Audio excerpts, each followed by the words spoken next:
Hey guys, oh my gosh, I went on another picking adventure at this old collector's home yesterday. Had a great time, got a lot of really awesome items here on the table to share with you today. Had a blast, he had a good time, and it's so fun meeting other collectors and who share the same passions and the same things that you like.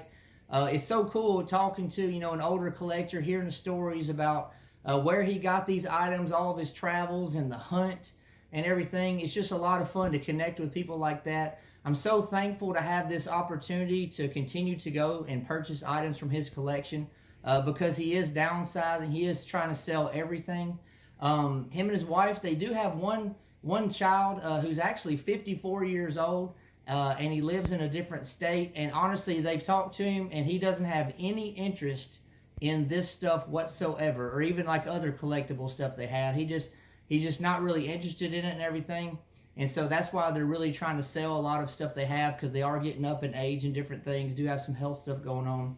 But again, got some really cool items here for you. Can't already wait to go back next time for more things. But anyways, guys, I'm gonna go ahead and bring you in. I'm gonna show you what I got. All right, so here it is, my table full of pickups from yesterday. I'll kind of pan the table here and show you what I got. It's kind of a mixture of things. I got, some uniforms. I got some flags here. Some Japanese stuff right there. Got a hand talkie, or like walkie-talkie, World War II. Some really cool stuff here. Again, I'm so grateful to be able to go again. Had a blast. Again, I hope to go back several more times over time. But anyways, let's go ahead and get started. So, I'll start right here. I actually got this World War II hand talkie or walkie-talkie here. I've always wanted one of these. Never seen one, in antique stores or flea markets or anything. It looks like it's been painted black at some time, like the information is painted over about read before operating. It has a very long antenna that extends a few feet long, which is pretty cool. Again, I've always wanted one of these. I'm so excited to have it. It would have had like a plate with some information right here. I guess over time it was just removed or just became in bad condition, had to be taken off. But overall, still really cool item here for the collection, again, to display in my room. Very, very awesome, so I'm thankful to have that. This is actually called an SRC 536. That's like the model of it, or designation, SRC 536. Very, very cool. Moving on here, I actually scored some Japanese items. I got two Japanese bayonets here I'll show you. One of them is a trainer, and the other one was made at an actual arsenal. This one right here is the trainer. And as you see, it has no arsenal mark or anything. It's basically smooth at the ricasso area. There's no serial number here on the end. The fuller right here, which some people call blood glue, but the fuller is kind of crudely machined. You see, it's not like professionally machined or anything. But the blade's really nice and shiny and stuff. It doesn't have any bluing on it. And then just your basic, scabbard here for the Type 30 Japanese bayonet. I got another one here. Now, as you see, this one was made at Kokura Arsenal. And this one does have a serial number here on the end. It's, it's upside down. It's, what is that? 196095 or something like that. Trying to work on the focusing here, but definitely an Arsenal made Type 30 bayonet with, the scabbard that goes with it. So that's pretty cool there. Thankful to have those. I think I've got somewhere around maybe 8 or 9 Japanese bayonets now in the collection. Bear with me a second. This right here is absolutely amazing. This filled another void or hole in my collection as far as firearms. I've always wanted a Nambu pistol. Always wanted one. Just like in the last video, I got a German Luger and the P38. Those were two definitely ones that I wanted as well. This is a Type 14 Japanese Nambu pistol. And it would date to December of 1930. So this December, this pistol will be 94 years old. But overall, it's in really good condition for its age. The man said he had fired it, years ago.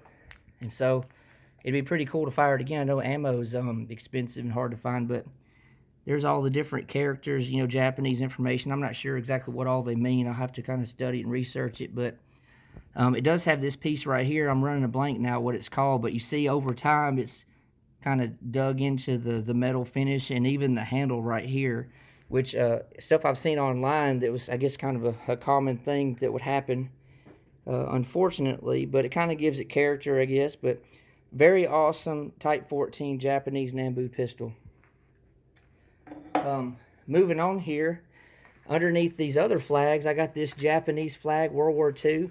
Not sure if it'd be considered a prayer flag or a good luck flag or both. But I actually saw this last time I was there. Just part of it. It was hidden kind of behind some things, and pulled it out and ended up getting it. Maybe one day I can have it translated exactly what it says. But this is a very awesome Japanese meatball flag that he got years ago in his travels. Very, very cool. I'm thankful to have this in the collection to display nice. Now, I'm about to get into some really cool stuff. So check this out right here. I didn't know he had this. It was hidden behind some other things because there's so much stuff that's kind of piled up here and there in corners or on top of each other or behind each other. So I know y'all have heard of sweetheart stuff. So check this out. This is not a pillow sham because, as you see, I'm trying to spread it out here. It's about probably 4 times as big as a pillow sham. And what's very awesome is it's embroidered, it's handmade. It says Taj Mahal there, and then it says "To Mother with Love, India." And this is the Taj Mahal. It's embroidered. It's like almost like bullion in a way. This whole thing here, I guess it's like a blanket or a throw blanket. I'm not sure exactly what it would classify as, but this was all handmade. And this thing is beautiful. I've never seen anything quite like this before. Look how beautiful that is and so detailed and everything. Very, very cool thing that evidently, I don't know for sure, but evidently, more than likely, an airman, you know, during World War II could have had this made and sent back to his mother or brought it to his mother after his service. That's just kind of what I'm thinking, and the man I bought it from. Again, I don't know if it was a pilot or just, again, an airman or whatever, but just kind of our thoughts. It was made in India. And so it could have been a CBI guy. But very, very cool, very awesome item here. And I'll show you the back of it. Look at that. Definitely spent a lot of time doing I guess the stitching or the crochet or whatever you call it. But very awesome item. Never seen anything like this before. Moving on here, I've never seen this either. Check this out. This was hanging up in the bedroom. It was actually covering a window, and it did have some stuff hanging in front of it, but I could still see a little bit of it, and I asked him about it. I've never seen anything like this before. Some of you might have and might already know exactly what this is, but he told me that this is a war bond flag, basically. And I did some research, and I saw where these basically were designed and stuff started in 1942. A lot of them were like machine made and everything. Something different about this one. This one was handmade. This one was hand stitched on this flag. It's got, you know, the 13 stars for the 13 colony. This is actually like a Minuteman or militiaman, you know, Minuteman and everything. But the detail is so awesome because, again, this was hand stitched. Even all the stars were hand stitched on this flag. They weren't machine made or printed or anything, like hand done. And it's actually done on the other side as well. Let me show you. The other side has been done also. Let me show you the Minuteman here. See? It's all hand stitched. Took a lot of time, I'm sure, to do this. Very cool. Again, I've never seen anything like this before. But my understanding in my research last night, I was up to about midnight researching stuff, is that, again, started in 1942, and it was awarded by the U.S. Treasury Department to businesses or people or businesses for meeting or exceeding U.S. bond sales to pay for the war. So this was like a thing, again, awarded to, I guess, people or companies who contributed greatly to the war effort with the bond situation. Very, very awesome flag. I'm thankful to have been able to pick it up.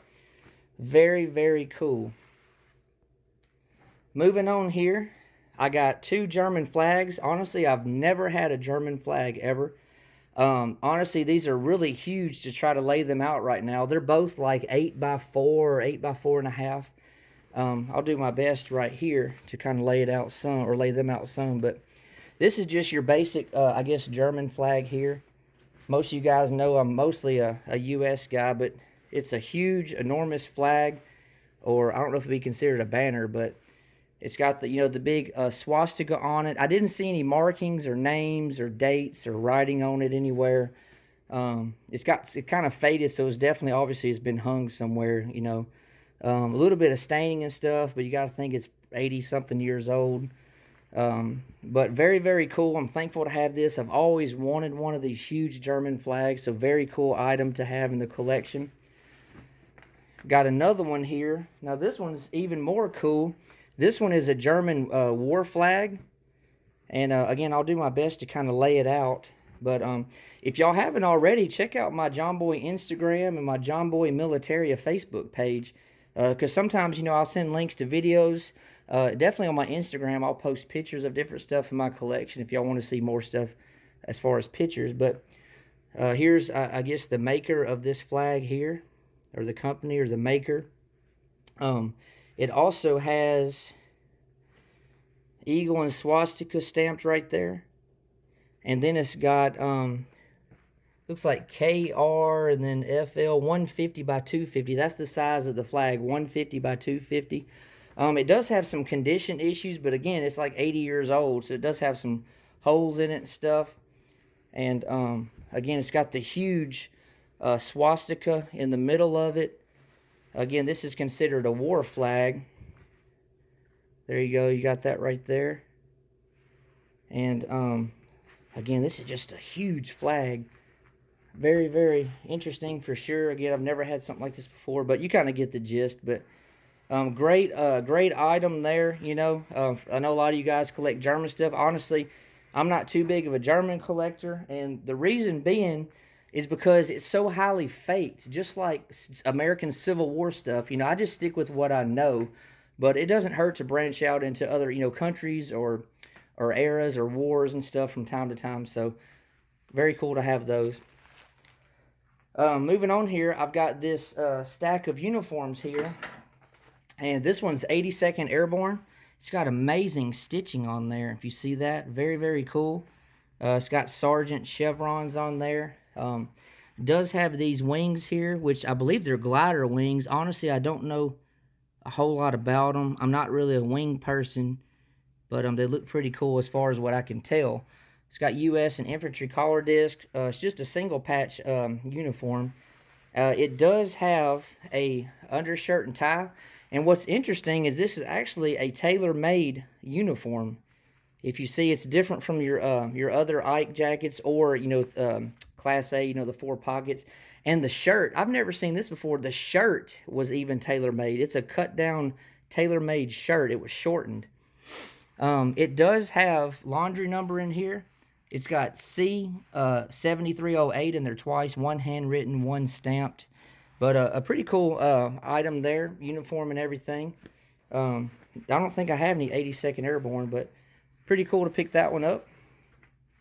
Right here I have an officer's tailor-made uniform. If you see, it's been cut down as well. It's got the 6th Armored patch on the left shoulder, and it has the 3rd Army patch on the right. It's got captain bars on both shoulders, the U.S. and Ordnance insignias, 3 ribbons right there, pretty cool. This one has an undershirt, and it has a tie as well. And then it says, the regulation Army officer shirt there. And then it says, Phil A., I guess, Halley in Memphis, which is pretty cool. Unfortunately, I could not find a name in the jacket or anything, or a laundry number. But in the shirt here, I did find this, which I assume is a laundry number. It's got 3596 on there, like 5 times. Then there's RUB. I don't know if that was the soldier's initials, RUB. But again, I assume that's a laundry number, 3596. Other than that, I haven't been able to find anything else as far as name or laundry number. But it's still a really cool, tailor-made, decked-out officer's uniform for sure. Moving on here, this is another one I've never had, which this is just an overseas cap, but I got the 87th, the Golden Acorn Division. It's also got the 80th Infantry, and I don't have a uniform with either one of those on it. It's got, marksman badge for rifle and grenade, 3 ribbon bars, presidential unit citation, rupture duck, U.S. and infantry collar disc, 3 gold bars for a 1.5 years of overseas service. This one does not have a shirt or pants or anything with it, and I haven't been able to find a name or laundry number either, but it was just such a really cool jacket, uniform with a lot going for it, and I didn't have those units, and I've always wanted one of these here, the Golden Acorn units, so great uniform. I'm still thankful to pick it up and have it in the collection. Now check this out. This one is actually a West Point uniform. It's the coat, or the jacket, and it does have the pants, and it is named right in here. Let me show you. It's dated, actually. It's dated November 19th of 1943, and it's got the name. It's R.M. Williams. R.M. Williams in the coat, or the jacket here, which is pretty cool. Never had one of these before. In the pants, they're named as well. R.M. Williams, and they're dated, it looks like January 11th of 1944, I believe, 1/11/44. These came together. They're named to the same, I guess, cadet, which is pretty cool. Does have some condition issues, but again, it's like, 82 years old, or so, 80 years old, or 81 years old, whatever, but pretty cool. Never had a West Point uniform before. And lastly here, I've got a CBI uniform, China Bourbon, India. It's got a staff sergeant, or technician 3rd grade ranks. It's got 5 gold bars for 2.5 years overseas service, 1 3-year enlistment stripe. It's got different ribbons on there, U.S. and I believe it's Signal Corps, if I'm not mistaken. I'm running a blank right now, but this is a pretty cool uniform. It's got the shirt under there, and it has a tie. It is named. The last name's Danke, D-A-N-K-E, and then 342-84913 in the jacket. The shirt also has the name right there and the serial number as well, which matches. And something that's cool, I always say check the pockets. And I felt something in this pocket, and take a look at this. It's got a set of Staff Sergeant chevrons in there, which is pretty interesting. And then it also had folded paper in there. And I unfolded it carefully because it's old. Obviously, it's old paper here, and I looked at it last night. And this is actually from December 23rd of 1945, and it's from Fort Knox, Kentucky. It's the Separation Center there. It's been signed off on and everything. And look, Calvin J. Danke, or Danke, and the serial number matches and everything. It's basically his separation from the military. I did find information on this this man. He's actually a local guy that was from not too far from me, so that's pretty cool to find local pieces and everything, and to have some provenance there. I'm definitely going to keep researching this uniform and the other ones and different things. And like I said, guys, I can't wait to go back to this man's house. He's got probably, I don't know, 100 more uniforms to look at, shirts, all kind of photos, and I don't know, books and furniture and patches and frame stuff and ammo, and he's got a lot of stuff, and I can't wait to go back, hopefully in the next 2 or 3 weeks if it works out, and pick up some more cool items and spend some more time with this man. He's an awesome person.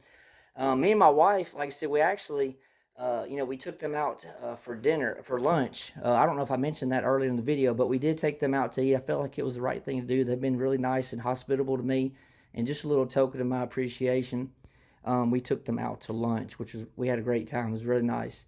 But anyways, guys, thank you for supporting me. Let me know what you think about these items in this video, and I'll be getting back to you soon. So thank you.